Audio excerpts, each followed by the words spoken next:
What's good, ladies and gentlemen? Welcome back to the channel. I'm LotusAsakura, the one who never knows best, and in today's video I want to have a discussion with you guys about a topic that I find pretty interesting that was inspired by a series of tweets that I saw on the timeline. And basically what it boils down to is decision making in fighting games. What is a good decision? What is a bad decision? How do you make good decisions? What leads a player to making bad ones? And it all stems from this tweet right here from user Vivo Yaran, who probably in frustration tweeted out, Tekken players be like, you did such a bad decision making. What's the bad decision making? I launcher whiffed on my opponent's whiff after I sidestep ducked.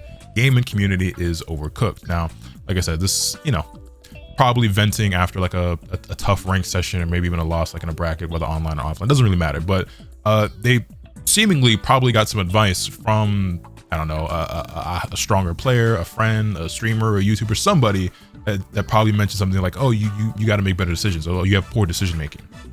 But what does that really mean?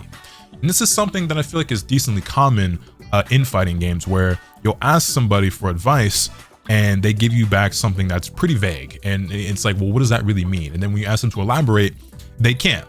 And I've seen this very commonly, you know what I mean? And if we go to the next tweet, this was quoted by a user by the name of Random Kazia, maybe, I don't know.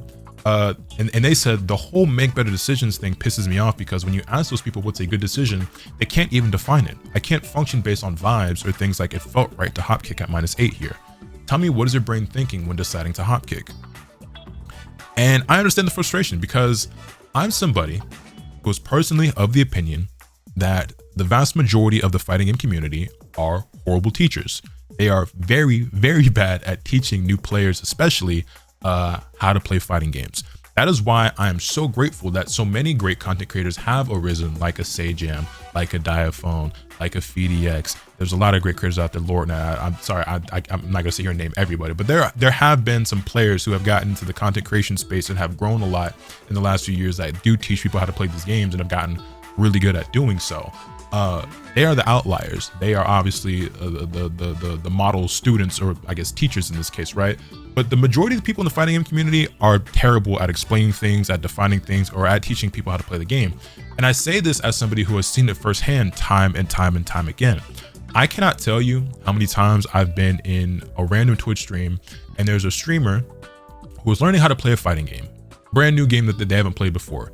And you see all these people in the chat chomping at the bit to help the streamer impress and make themselves look good, because it's really not as altruistic as it seems. Some people are, and their heart is in the right place, but they're just not good at it. But I see it all the time. People are like trying to teach the streamer how to play the game, and they're either wrong because they're also bad and not nearly as knowledgeable as they're trying to make themselves seem, or they're explaining things incredibly poorly. They just don't know how to articulate, don't know how to teach, don't know how to explain. They're also being vague or just all over the place, or they have, they're just bad at it. You know what I'm saying? And I've seen this all the time. I've even experienced it myself as somebody who is a decently seasoned fighting game player. You know what I'm saying? I play fighting games. I know my way around a quarter circle. You know what I mean? But just recently, while I was learning 2X, I'm still learning 2XKL, but while I've been in the process of learning 2XKL, I've had people come into my chat while I'm streaming the game that are trying to help, and I greatly appreciate that, but they're doing a very poor job of it. They'll be like, I can't give a specific example, but let's just say like I was fighting a Lao and I'm starting like, oh, like when she does like her JS2, or like when she does this that, or when she does like her 5M, you got to do this. I'm like, dog, like I'm brand new to the game. I don't know anyone's normals. I barely know my own character. So many fighting game players like operate under the assumption that everybody has the same level of like knowledge, or like fundamental knowledge or mechanical knowledge, or like, fighting game lingo as them. But it's like, if this person had the same knowledge as you, they wouldn't need your help now, would they? You know what I mean? So people act into this assumption that like, oh, you already know all the notations, you know this character's moveset, etc., etc. It's like, oh, no, you have to start. This is somebody who's new, so you have to treat them like they're new, not like they're stupid, but like they're new. And yeah, we're kind of getting off topic, but the point is, most people in the fighting game community, from my personal experience, are terrible at teaching people how to play a game. You know what I'm saying? They're horrible at explaining themselves, their own decision making, and everything like that. Now, I'm not saying that I'm great at it. I would, like I said, the creators that I named, I think are much better at this than myself. But what this tweet made me realize is that this is something that I have been doing in my own content for years, is explaining my thought process. breaking down why I make certain decisions. If you watch any of my ranked videos, a lot of my live commentary, because I do talk and play at the same time, is me acknowledging certain things about the match, about my opponent, about the character, and being like, okay, well, they did this in this situation, so next time I'm gonna do this, or they've done this 3 times in a row, so now I'm gonna use this move to try to counter it, you know what I'm saying? I think that my philosophy right now with fighting games is going into a match against any player and be like, okay, this is my game plan, this is my strategy, this is my flow chart, and I'm gonna do this. If I steamroll them, then it is what it is. I win, we go on to the next. If they are able to counter my initial game plan, then we use the data of the counter move that they made and try to adapt based around that, you know what I'm saying? And that is the process of making a good decision, you know what I mean? So it's like taking into account data that you've acquired and then making decisions based around that, and also weighing a number of different things, like, you know, the risk versus the reward, and, you know, certain situational things and everything like that. And that applies to like many different things in fighting games, whether it's your combo choice, whether you're going high or low in a mix-up, you know, and so many other things, even when it comes to like, you know, your character choice. But particularly we're going to stick to the stuff that's happening like in an actual match, right? And once you've already passed the character select screen. Anyway, so this was then tweeted once, this was then quoted once again by none other than Joey Fury, who is a world-class Tekken player that you should be familiar with if you're at all familiar with Tekken. Certainly one of the best players in North America. And he said, good decisions, in my view, are decisions that are based on a clear assessment of 3 things: risk, reward, and certainty. The third one is where beginner and intermediate players get confused, and it's the most common thing they fail to take into consideration.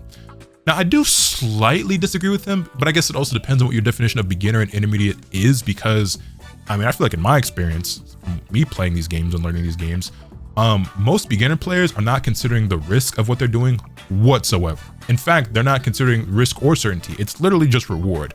You play any new fighting game, you always see new players, beginner players, they're just throwing out these random big moves because the reward that they get is really good. There's no consideration whatsoever for if this gets blocked or I miss, I'm gonna die for it, or even like this is definitely gonna hit, or I think it's going to, or it might because of this reason or that reason. It's like, no, there's no risk consideration, there's no certainty considered. It's just big move equal big damage. Me like big damage, me do big move. That, you know what I'm saying? That's all that's going through their mind. It's not until later in the skill or the skill level or the ranks or whatever that people start taking in to account these other categories, right? So I slightly disagree with them there, but I don't really think it matters that much, but I just felt the need to acknowledge it.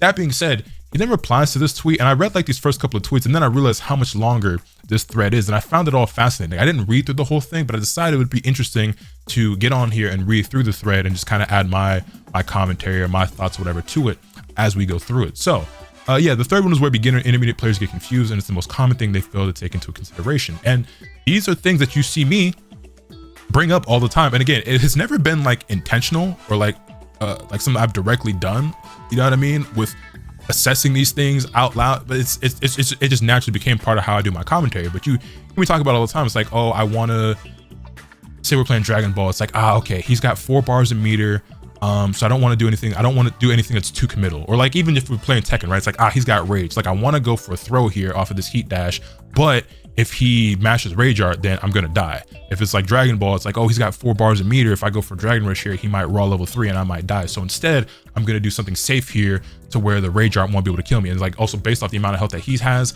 I might do something that's committal, because even if he does try to Rage Art, he'll still die because he's gonna get hit by this move, and he has enough health where he won't live through, you know, even with the Rage Art armor. So those are the types of things you guys hear me talk about all the time in my videos, where it's like, I'm gonna do running 3 here because even if he does Rage Art, he's still gonna die because he doesn't have enough health to live even with the armor and then with the damage reduction, things like that, right? And then also we're doing off heat dash here, so it's, you know, I'm gonna do forward 4 here with Whoa because, like, you know what I mean, like, you know, it just certain things like that. And yeah, the point is, like, I talk about this, I walk you guys through my thought process, how I'm weighing these different things all the time in my videos, and it fluctuates, right? They're not all necessarily weighed equally, and it's not consistent either. Like sometimes the risk outweighs the reward and vice versa. Sometimes you have to put more stock in one or the other based off that particular game, that particular round, that particular match, you know what I mean? So it's not always the same in my opinion either. Anyway, he follows this tweet up with saying, risk can be parsed into 2 categories, theoretical risk and actual risk. Weaker players often fixate on the theoretical risk. Why would they do that launch punish move there? It's so risky.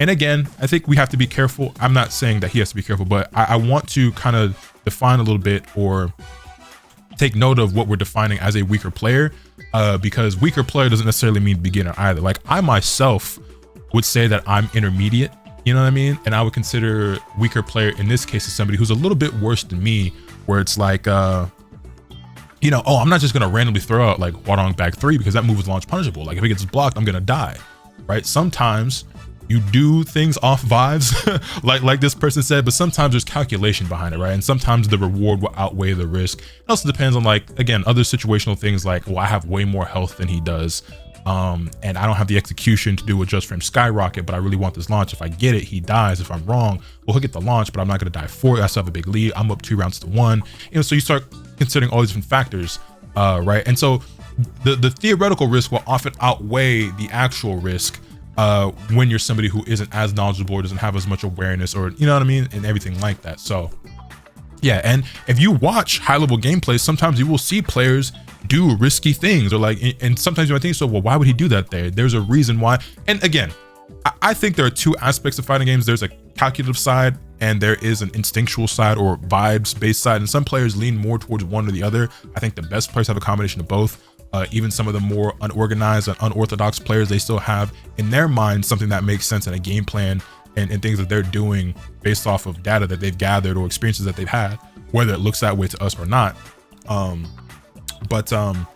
Yeah, you will see even high level players, they'll do that wake up DP. They're gonna throw out that launcher at round start, and you'd be like, whoa, that was random, that was crazy. But it's like, well, there was probably, and again, not always, but there was probably some thought behind why they did that.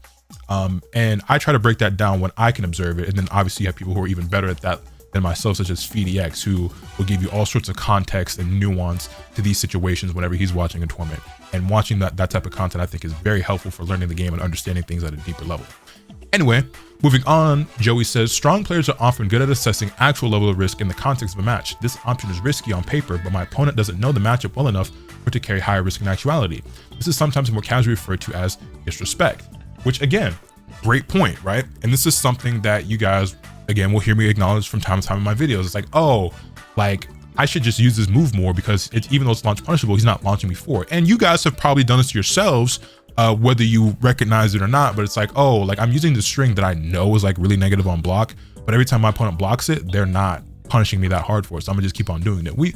I think most of us at this point have experienced that, right? And I do this all the time as well. It's like, oh, I'm gonna just, or like my back 3 example, right? Like Hwadong's back 3, his launcher, it's launch punishable on block. But if you don't launch me for it and you're doing a 10 frame punish, well, yeah, I'm gonna just kind of throw it out whenever I want because I'm eating a 10 frame punish. Yeah, oh yeah, big deal. You know what I mean? Or even similarly, like you know, the flamingo up 4-4, like the other launcher, little Rahu kick. You know what I mean? That move was like -14. But like, again, if you're hitting with a 10 frame launch, well, I'm not really afraid of just throwing that out whenever I want for the mix up. You know, I'll just use that as my mid every time because the reward outweighs the risk. You know what I mean? So moving on, reward is pretty self-explanatory. What do you stand to gain if the decision is correct? The pitfall weaker players often fall into here is fixating on reward alone. Yeah, with no reference to risk, which is what I was talking about earlier. And this is the part, like I said, I only read like these first 2, maybe 3 tweets. So the rest of this is all new to me. So I haven't read what he said here. Reward alone with no reference to risk. This move does so much damage, I'll just do it all the time, which is basically damn near what I was just saying earlier, right? I see this very, very commonly, and I'm sure we all have. Now focusing on risk versus reward calculations by themselves often leads to playstyles that are rigid, predictable, and not dynamic. This is where certainty becomes relevant. You can justify decisions that have seemingly absurd risk-reward ratios if your level of certainty is high. So for example, let's just say every single time I do forward 3 and my opponent blocks it, they duck because they're expecting me to do down 3-4. I guess the moves in particular I'm using don't matter, but they keep ducking because they expect me to go low. So I'm like extremely confident that this mid is going to hit despite how risky it is because they have done this in this exact same scenario every single time. So even though I could get killed for this getting blocked, they're not gonna block it because they have ducked here every single time. Now that could be the one time that they do stand up and that does happen. But again, it's still decision-making process based off information that you have gathered thus far in the match. It is still a high certainty decision, you know what I mean? And in my opinion, that is a point where like the reward is outweighing the risk, again, depending on other factors like resources available, health, round count, everything like that. Take the example of hop kicking while at -8. It would appear that there are so many things that the decision loses to that the risk reward can't be good, but if a player has enough data to derive a high level certainty that it is correct, it becomes a good decision. So again, player does a plus on block move. Now they're in a mix-up situation and the player has gone low every single time. Well, if they've gone low 3 times in a row, you have reason to believe that they'll do it again the 4th time in a row because it has worked every single time. So they're going to keep doing it until it stops working. So you hop kick because it just seems part of their flow chart or their nature or like their bias to just go low in that situation. So you hop kick and you're right. You know what I mean? Again, take into consideration data that you've gathered previously in the match. They've gone low here 3 or 4 times in a row, even if it's just once or twice, you know what I'm saying? Now it could be a bit rash to do it that quickly, but sometimes it pays off, sometimes it doesn't. And there's also the aspect you have to take into account where it's like, okay, well, they've done this 3 times in a row, so now they're definitely not going to go low. They're going to go mid because they've already done it 3 times. And again, that kind of somewhat depends on the player as well, because I'm the type of player who I might overthink it and I'll be like, all right, well, I did the low 3 times in a row here. Surely they're going to stand up this time. Surely they're going to duck this time. And they don't. And something I've been training myself to understand and realize it and accept is that keep doing the thing that works until it doesn't work anymore, right? And that's something that a lot of other players are better at than myself. So that's something that, like, on the defensive end where I'm like, okay, well, if they've done this option multiple times, I'm going to adjust to that option. I'm picking this option to beat it. You know what I mean? So there's that. High-level players are operating with a huge wealth of experience at their disposal. They're not just observing patterns during the match, they have knowledge of common habits and decision-making patterns of players at specific levels and players with specific playstyles. And this is something that I don't consider myself a high-level player, but this is something that I do use to my advantage as well. I'm gonna let you guys in on a little secret, okay? I'm not very good at breaking throws. I know, shocker, right? I'm really bad at breaking throws. However, I'm somebody who uses this specific thing to my advantage a lot when it comes to breaking throws, because there are certain habits in flowcharts that are very common among certain players where they always use the throw, okay? So a specific example, right, is like June players. A lot of June players I fight love to do sidestep 4 and then do a throw, because sidestep 4 is plus on block. And then they like to do the 2 grab. So it's like, to be honest, and I know the next time I fight a June player, they're gonna hit me with a 1 throw just because I'm pointing this out. Every single June player I've ever fought, they always do the 2 throw there. Every single time. So I'm not even reacting to the arms. It's like, oh, a throw animation, I know it's a 2 break. That doesn't mean that I'm breaking it every single time, but that's what I'm doing. Similar situation, I'm up against a Reina or a Kazuya, a Mishima, right? I'm at the wall. They're gonna do the 1+2 throw. My back is to the wall, they're gonna do 1+2. You know what I mean? Like, so it's things like that where I just know that, like, they're gonna do this 9 times out of 10 because that's just what everybody at the skill level does, as opposed to taking into account consideration, okay, I'm a Mishima player, the back is to the wall, I'm gonna do a 2 throw here or 1 throw here and not the 1+2 because they're probably expecting the 1+2. And while throws are reactable, again, taking into account the skill level that we're at, you know, testing their reactions, maybe I've already done a couple of throws to see how they deal with them, etc., etc. And yeah, so that's that. That's like a very common thing that I do, and that's not just Tekken, that's in fighting games in general, where it's like, I'm not necessarily good at reacting to throws and throw breaking. I'm a lot better at realizing, okay, I've seen this flow chart before. I know what players of this character and like of this skill level like to do. They're gonna do a throw in this situation almost every single time. It's usually gonna be this one, so I'm gonna try to break it. You know what I mean? But again, I'm terrible at breaking throws. Even when I know it's coming, sometimes I still just don't react quickly enough, which is funny because I have decently good reactions. So I don't. Matter of fact, hold on, y'all want to see something? I know this is mad random, but like, I don't understand like why in fighting games, I mean, I do understand because it's more than just like Twitch reactions, right? You have to also take into account the whole aspect of like, you know, there being layers and mental stack and everything like that. But like, if we jump over here, there's like a little human benchmark reaction thing you can do. If I jump over to this real quick, hold on, where'd my camera go? I know this is mad random, right? But like, my reactions, generally speaking, are like way better than you would think based on how I react to shit in game. That's pretty good. 180. 177. See, I have pretty good reactions. So like, why I don't be blocking snake edges and shit in fighting games, I couldn't tell you, but it is what it is, man. It is what it is. Anyway, let me close that. Back to what we were talking about. So high-level players are operating with a huge wealth of experience at their disposal. They're not just observing patterns during the match. They have knowledge of common habits and decision-making patterns of players at specific levels and players with specific styles. So even going back to that, like with June, for example, a lot of times players will like to do the, what is it? They'll do like, I think it's just like 1-2 in the sidestep 4, right? So going back to that, So I just down forward 2. Like they'll do like jab jab and then try to do side step 4, and then I just down forward 2 before the side step 4 can come out, and they get launched for that like almost every single time. So yeah, again, it's just taking into account not necessarily a pattern that I observed in this player specifically, but my experience with previous players at this skill level of this character telling me that this is probably what's about to happen in this specific situation. This experience allows them to extrapolate quickly and at a subconscious level. They can appear to have psychic levels of foresight because they are making reads using data that's outside the actual match. They are using intuition. High-level players are channeling this intuition to produce very high levels of certainty in their decision-making. They are following this in addition to their calculations of risk-reward. Weaker players often perform a crude risk-reward assessment and then do one of two things: become paralyzed and refuse to act, or 2, act based on what they think will net a big reward, but by guessing/gambling. They don't actually have a good reason to believe it will work. And this is the thing that frustrates me a lot when you guys will see me play, is that, and again, it's also frustrating because, okay, let me slow down, getting ahead of myself. I get frustrated a lot when I'm fighting certain players because I believe, and I think other higher level players would tell you that they also believe, you can tell when somebody was just guessing or gambling and just being random, as opposed to when they made an informed decision or did something for XYZ reason. And I'm at the skill level in fighting games, generally speaking, where a lot of the people that I fight are just that. They're just kind of being random or whatever. And sometimes that will get labeled by people who are viewing me who are less skilled or less knowledgeable as me being salty or complaining or whatever, or making excuses. And it's hard because I can't get you to understand that aspect if you don't understand it. Where it's like, if you're just not at that level, and maybe you'll come away from this video with a deeper understanding, or maybe by watching my content, people will start to understand. But it's like, once you have a certain amount of experience and context, knowledge, etc., like you can kind of tell, like it is just kind of again, so this is that part where, remember I said like the fighting game players are horrible teachers, and like I can't just go off vibes, but it's kind of like you kind of just get a vibe sometimes of like when a nigga is a certain kind of way, or like whether or not they did something for a reason or if it was just them being random.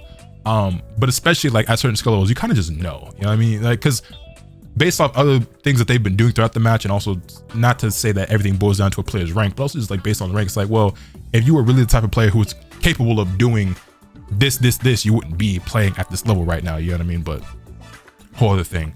But yeah, they don't actually have a good reason to believe it will work. They're just hoping that it will, because sometimes it is just, fuck it, I'm gonna just send it, I'm gonna just let it fly. And again, can't stress enough, that happens at all levels, you know what I'm saying? Even at the highest level, sometimes it is just, fuck it, yeah, like, you know what I'm saying? Sometimes you just gotta let that thing fly. But more often than not, you know, it's a bit more calculated. Anyway, Senpai Relax has very aptly given a hilarious name to this phenomenon: begging, doing the thing that has a very high reward payout, but whilst having very little reason or data to believe it will work. That's funny, I like that. Long story short, if you want to be a high level player, you need to make dynamic decisions that factor in all three things. If you want to consistently make good decisions, you need to not only assess risk reward, but you need to act based on actual information. And note, it may not always be bad to beg. Sometimes you're in such a bad spot and have so little information that the smart thing is actually just to gamble on a do or die option.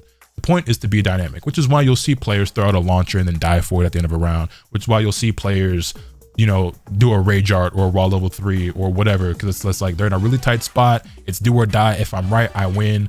And you guys will see me, and again, because like I didn't realize it up until now, but I do this all the time in my videos where it's like I will straight up say, well, I'm gonna do this because if I'm right, I win. If I'm wrong, I die. But if I guess wrong here, I'm gonna die anyway. So if I'm going to gamble it all, like if I'm in a mix-up situation, it's like, well, if I get hit by this mix-up, I'm gonna die. Well, I'm just like, well, fuck it, I'm gonna try the bust out option, whether it's the raw level 3, the DP, whatever, because like if I guess wrong on this mix-up, I die. So if I'm gonna die, if I'm wrong either way, I might as well go out on my own terms and go down swinging. Because if let's just say if I'm willing to just block, if I just block the mix-up, especially if we're talking about Tekken 8, well, they might still be plus on block or at least safe anyway. If I do this rage art, I win. If I guess wrong, I die. If they're patient, they block, I die. But you know what I'm saying? So again, it's like taking into account all the other factors and being like, okay, this it makes sense to do this. You know what I'm saying? So yeah, and that's the end of the thread. And I feel like there's so much more that I could add on to this. I didn't go into this video with like any notes, and I think this is something I'd like to maybe revisit at some time, maybe with another player, because again, I do find this very interesting. I like talking about this, and like I said, it's something that I immediately got like enamored with or like into, because I was like, wait, this is like what I've been doing in my videos all this time anyway. Like I constantly talk about my thought process and my own decision making in these videos, and yeah, it's not something that everybody does, you know what I mean? It's not something that most people do in their videos, and it's not like unique specifically to me, but it's not super common either. So yeah, that's gonna be that though. I don't really know what I'm hoping you guys take away from this. I guess maybe you, if nothing else, hopefully you understood what it means to make a good decision and how to make those decisions. Even if you aren't necessarily capable of doing it, you understand the process or the path to being able to do so, right? And maybe it gave you a little bit more insight to myself as well, and my thoughts and everything as a player. But yeah, I think that's gonna do it. Let me know your thoughts in the comment section down below. Hit this video with a like if you enjoyed it. Subscribe if you haven't already so you can stay tuned for all this content I'm bringing you. With all that being said, it's pretty much off today. And remember, let the good happen to you swing the bat. Later.